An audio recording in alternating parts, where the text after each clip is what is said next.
What's up, everybody? It's Gone with X, and welcome back to some more Magic Reading. Today, we're going to be playing another draft of Teenage Mutant Ninja Turtles, the latest set on Arena. It is a smaller set and Universes Beyond set, so not a set for everybody, but I'm happy to play it for at least another week here as we wait for our flashback drafts. It has been a pretty fun time with the mechanics and the archetypes so far.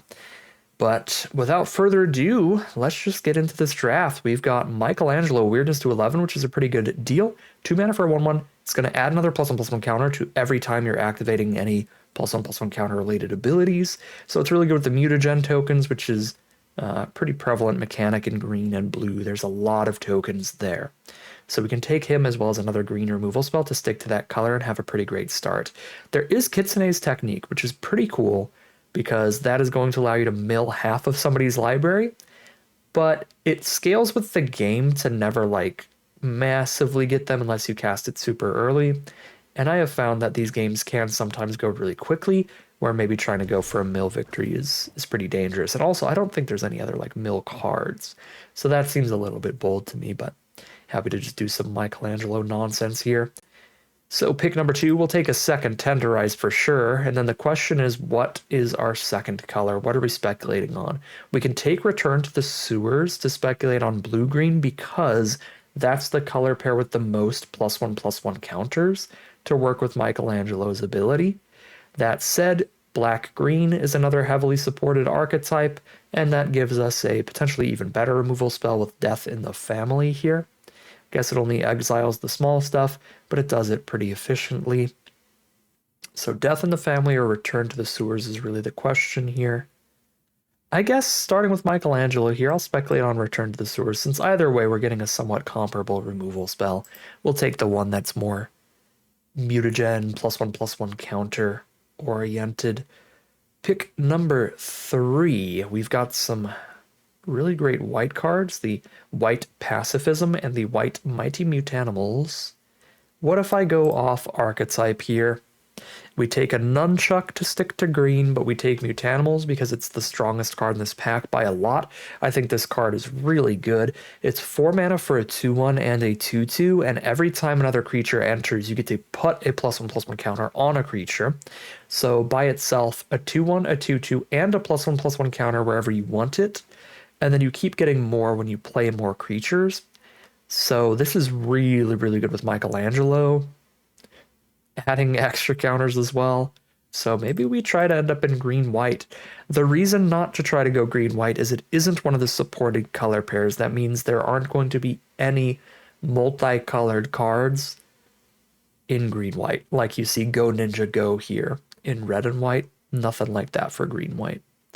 So there's less cards for that color pair, but white looks open, and we've got great green cards we took early, so green-white could absolutely be a reasonable deck to try to build here. Let's go off archetype, shall we? Okay, pack 2, pick number 1 now. West Wind Avatar, 7 mana, but it's a 7/7 trample. When it enters or attacks, you can sack a token or land to gain 3 and then draw a card in your end step, and you keep drawing more cards when more things are disappearing later. Card seems great. Weathermaker's better in the artifact decks than anything else, but I think it's a perfectly reasonable card for any deck. It's a 3 mana rock that gives you a removal spell for every 3 lands that you play, so I would play it in anything. So we'll take Weathermaker and West Wind Avatar. The other nice thing about this is that the Weathermaker helps you ramp into that 7 mana avatar. Okay, we need creatures. We just need to draft a bunch of creatures, it looks like. So we have the Featherbrained Filcher. I mean, a fine card to put counters onto. The Ice Cream Kitty's also a fine filler early creature. Maybe those two. We can speculate on black. Try to splash in black for Ninja Teen. It's a pretty slow card, but level 3 is kind of absurd, allowing you to recast your creatures from your grave if you can sneak them in. I think I'd rather just go Filcher and Kitty, though. Jenica's pretty good. No cheap creatures in this pack. Path to Exile for really efficient removal. Speaking of really efficient removal, This is so weird. We're getting like no creatures, but all the non-creature spells. We have such a stack of removal here. It's pretty wild. Splashing the neutrinos? Maybe? Probably not. Okay, pack 3, give us creatures. That's all I need. I just need creatures. Please. We don't really have creatures in this pack. I guess the last Ronin's Technique is some 1/1s. Michelangelo's a 3/3. Eastwind Avatar for a flyer. Let's just go Michelangelo and the Technique, I guess. We have got to put creatures on the board. Whatever way we can. 10 creatures right now. We need 6 or 7 more. Action News Crew looks pretty perfect. Fill out that 2 mana spot. Slithering Cryptid is also really good with Michelangelo, specifically. A little clumped at 4. I'm not massively worried about the henchbots joining us, and then Legend Urogenic is not that exciting. Yeah, let's go Cryptid in the crew. Lower our mana curve. No 2 mana creatures in this pack. We have our millionth copy of Tenderize. Just go Foot Elite and a second Michelangelo. I'd prefer not to run that. Okay, I mean, we're going to be a little low on creatures in this deck. But this will be a fun one to play around with. I guess we are splashing the neutrinos. Just to add 1 to our creature count. Yeah, we'll be at 14 if I don't play double Michelangelo. We have Escape Tunnel, Dimension X, 1 Mountain, and a Weathermaker. That's fine. We can play 2 Jenica, because Jenica's got the plane cycling for Legend Rule purposes, and she's pretty small. She'll die quickly.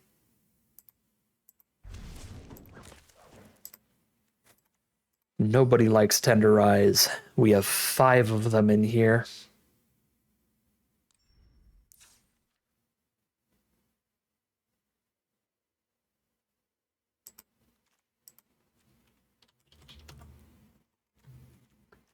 Okay, so we run all of these creatures and cut some non-creature spells.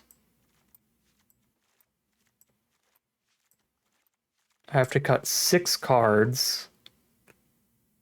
So 5, 6. I get to put 1, 2, 3, 4, 5, 6 cards back in. That lower creature count makes Tenderizes probably the worst of our removal. Also, a lot of them are small token kind of creatures, excuse me, instead of the big stuff. So Grounded for Life, Dimensional Exile, Uneasy Alliances, Path, and a Nunchuck. Maybe cut 1 Uneasy for Saved by the Shell. This looks fine. Path is a late game removal spell, but it's an efficient late game removal spell. You do not want to play it early to help your opponent out with mana, but when you cast it late, it's fine. I could see just running another Alliance over it, though. Get us some more early removal to shut off blockers, because if we're curving out and trying to be aggro and we're using Path to Exile against a blocker, that's a very dangerous play. Ramping your opponent into higher mana cards early to try to push more damage. It's just going to help them stabilize even faster off that extra mana. Yeah, I'm going to go actually Uneasy Alliance over that Path. We are certainly not hurting for removal. We have tons of options. All right. This looks perfectly fine to me. This looks perfectly fun to me. 15 white cards, 7 green, and 1 red. Let's add another Plains, cut a forest here, but Then we will call it a deck there, hop into the gameplay, see how far this one can take us. All right, here we are on the play for game one. We are really banking on this Weather Maker to help our mana out, but this looks like a fine opening hand. We have our early threat, then we fix our mana and defend ourselves, and then we have our finishers.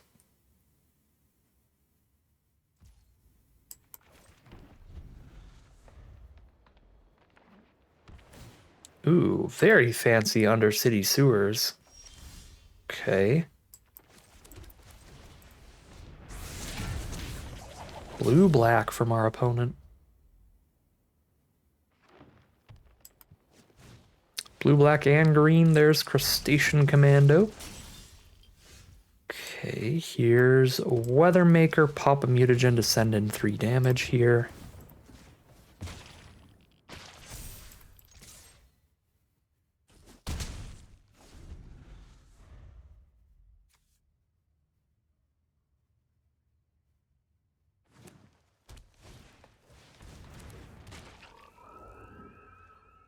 Frog Butler for a death touching block or 2.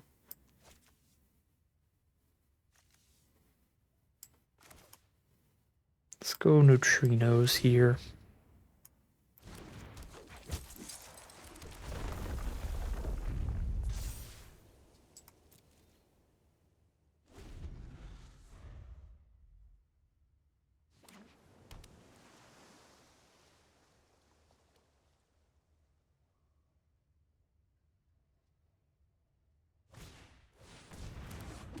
Spoke Bow, bounce Michelangelo.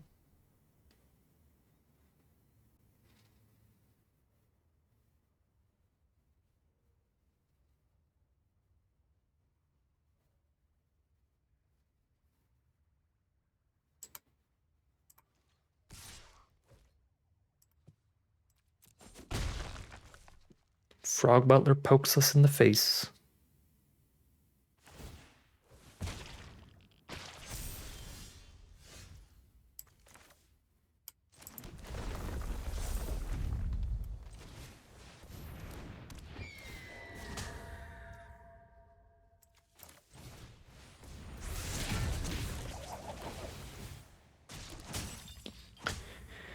I'd rather get another mutagen token or get a bigger hit because Avatar hits them too. I think I'd rather get another mutagen.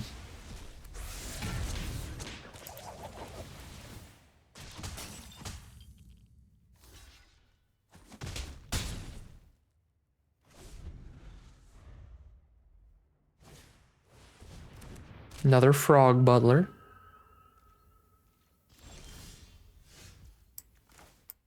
Got Avatar mana, but we also have the ping 3. So I'm going to hold off on that. Let's clear out a Frog Butler.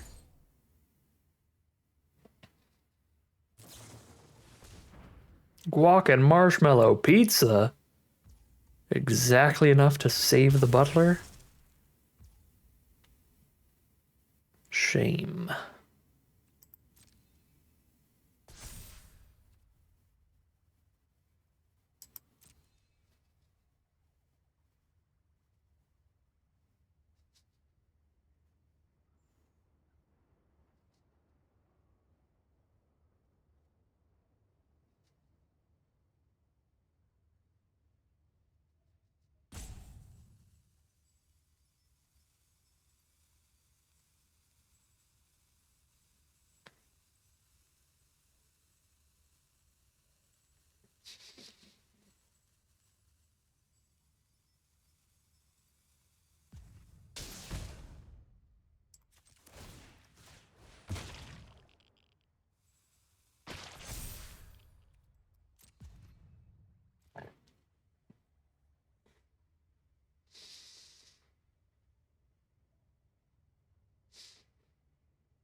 They can only death touch kill one of the cards here, and I can also cast Grounded for Life in response to them activating Reach. Because of the damage that's on the Frog Butler, Michelangelo's a trade as well. Oh, they're not doing the reach? Okay. Yeah, it's 2 mana. They have... Yeah, they have Undercity Sewers. They could do the reach. Okay. But they're not going to. They're going to take the 8. This is... fine.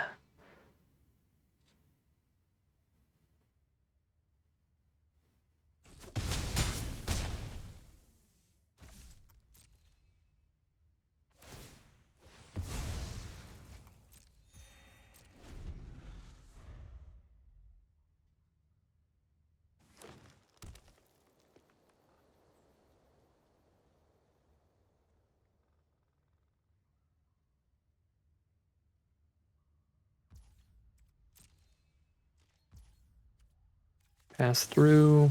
Just kill the reach creature.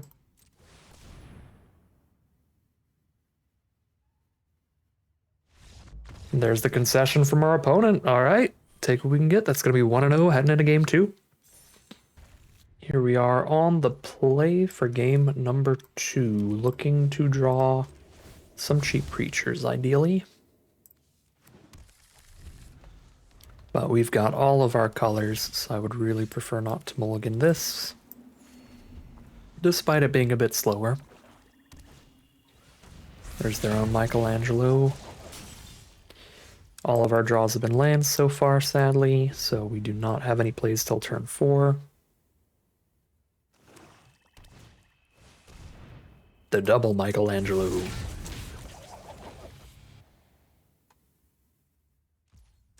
No attacks. We like to see that. There's Slithering Cryptid.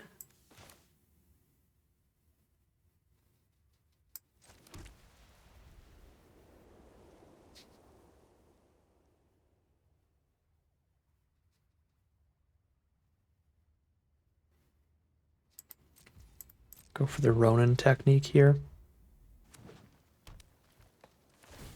Against green-black, I'm just going to try to go wide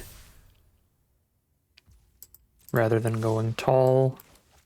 If they have instant speed removal, then they can use it on a multi-block here. As a 1-for-1, they trade the removal spell for our last Ronin's technique. Their 1 spell kills our 1 spell. They don't. We actually do kill the +1/+1 counter Michelangelo. It's unexpected. I'm going to take a bit of a hit for this, but I think it's really worth getting as many tokens on the Weathermaker as possible, as many charge counters on it as possible.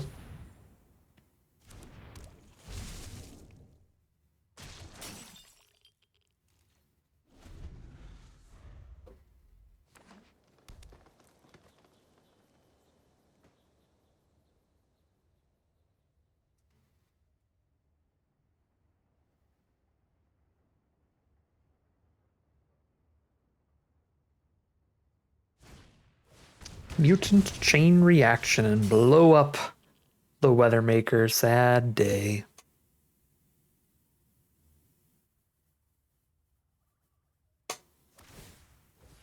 Mutagen up Michelangelo. This Michelangelo is getting absurdly large. It's going to be a very big problem if we don't draw one of our white removal spells.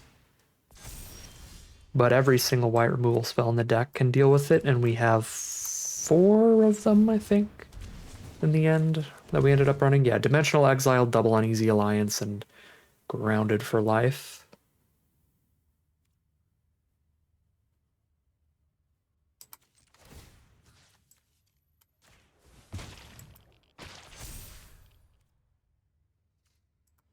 Guess I'm threatening a double block, but they have 4 unknown cards in their hand. Any removal spell works, any combat trick works.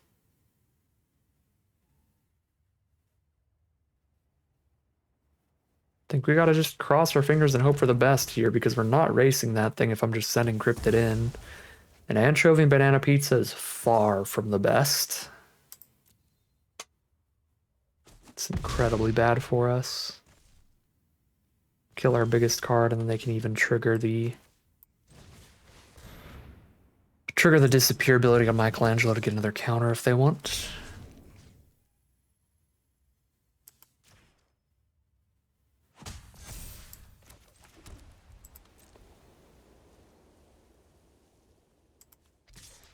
We chump block with a 2/2 at this point, but also I threaten the double block by holding the 4/4 up.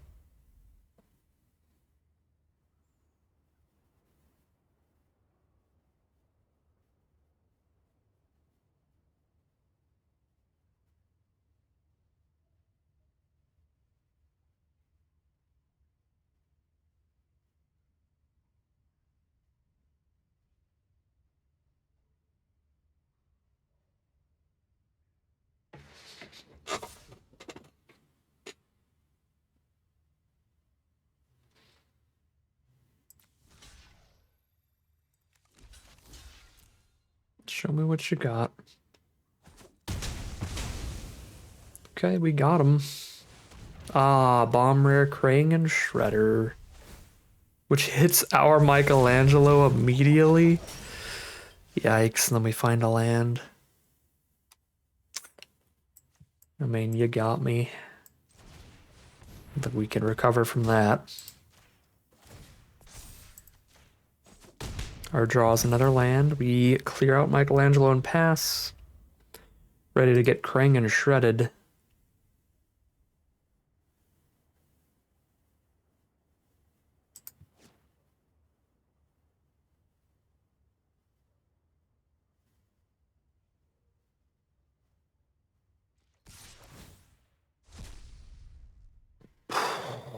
And then it hits a removal spell here. So we have no creatures left.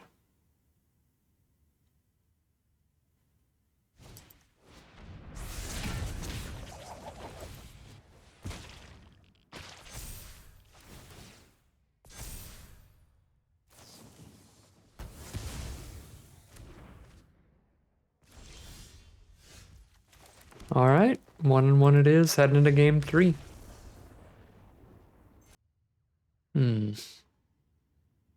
The mana curve is really ripping us apart here. This hand is not great. We've got a 3-drop creature and we're on the play, so I'll still keep it. But we could really have used some more good aggressive 2-mana creatures in this deck.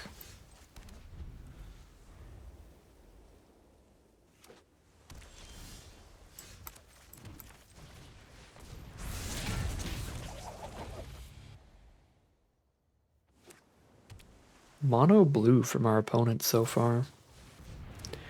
Retro mutate the Michelangelo. Drop our Eastwind avatar and pass. They're on blue-red. There's the spicy oatmeal pizza. Spicy oatmeal pizza is a busted card if you have any of the ways to pick it up and recast it. Alright, well our hand is entirely removal spells. I guess there's one combat trick. One counter spell, sort of. Baxter's gross, because even if I kill him, they get to keep the token.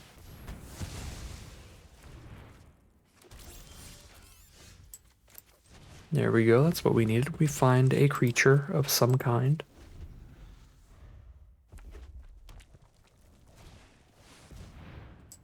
Okay, Slash is super bad, but that's why we have a million removal spells.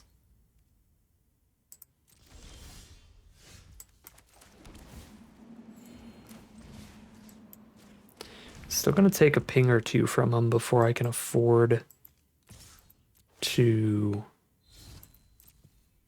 sacrifice the Alliance to exile him.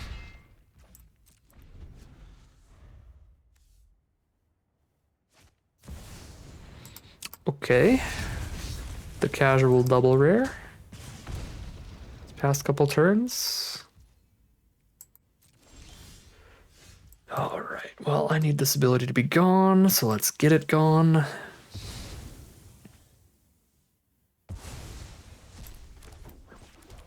Hold up a Saved by the Shell. Gonna block Raphael with a 3/5 every turn now.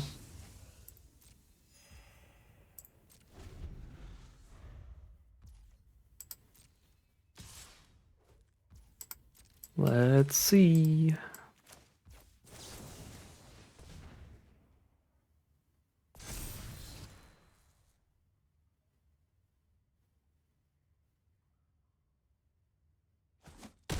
Okay, we've got the blocker for Raphael.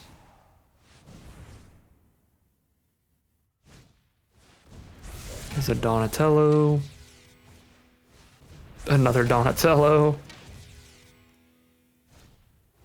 Another Raphael.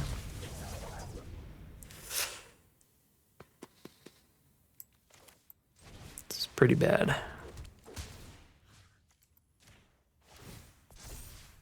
I almost feel like I have to kill the flyer, but I don't have any other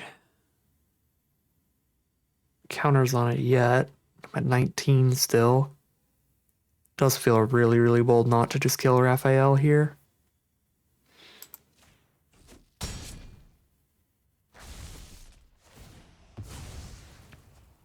It's a pretty bad position, though. So we're already behind on board, and they're ahead on cards.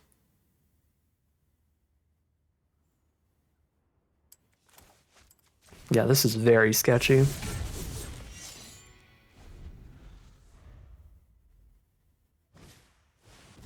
Second Baxter, yeah. So another 2-for-1.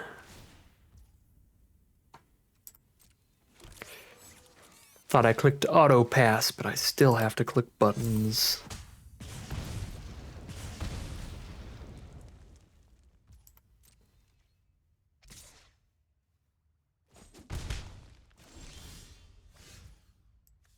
Okay, this is actually very good with our pacified Michelangelo.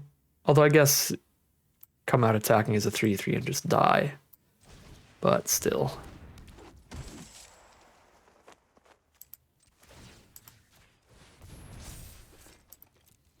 It's a 3-power flyer to block Donatello.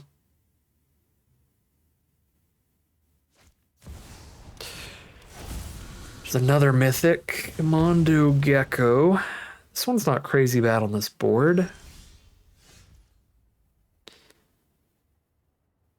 Yeah, it doesn't do much on this board. It's just the rares start coming and they don't stop coming.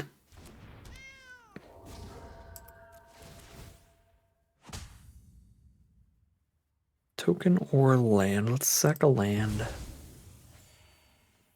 Gain 3, draw a card. Westfin Avatar was a really, really good draw.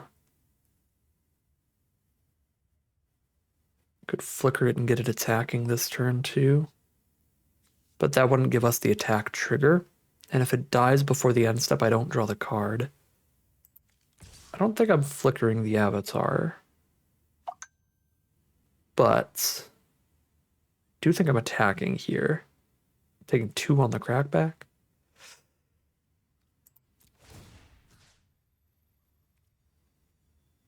I think this is a no flicker attack.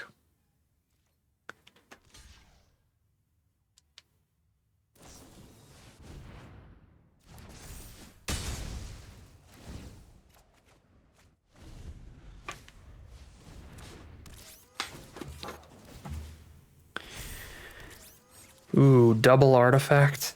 Super, super bad. Now Donatello's huge. Oh, and they had the combat trick to kill my neutrinos as well, right when I got a text. That's disappointing. I didn't see that they had the trick.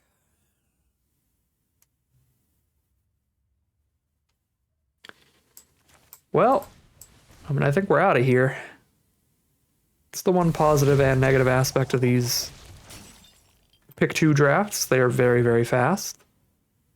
So sometimes you just get paired into some great stuff and you 1-2 real quick. We got bombed a lot here, and this opponent's deck has a lot of great 2-for-1 like uncommons as well. Yeah, I mean, we're not dead this turn just yet, but we're dead in 2 swings in the sky. almost guaranteed. Because we'll go to 7, and then we'll go to 3 if they play absolutely nothing. They play a single artifact creature that's a Raphael ping, and then we're taking 5 from Donatello, so we take 6 now and then 6 next turn, yeah. So that already, just the 1 Mouser is the 2 swing kill here.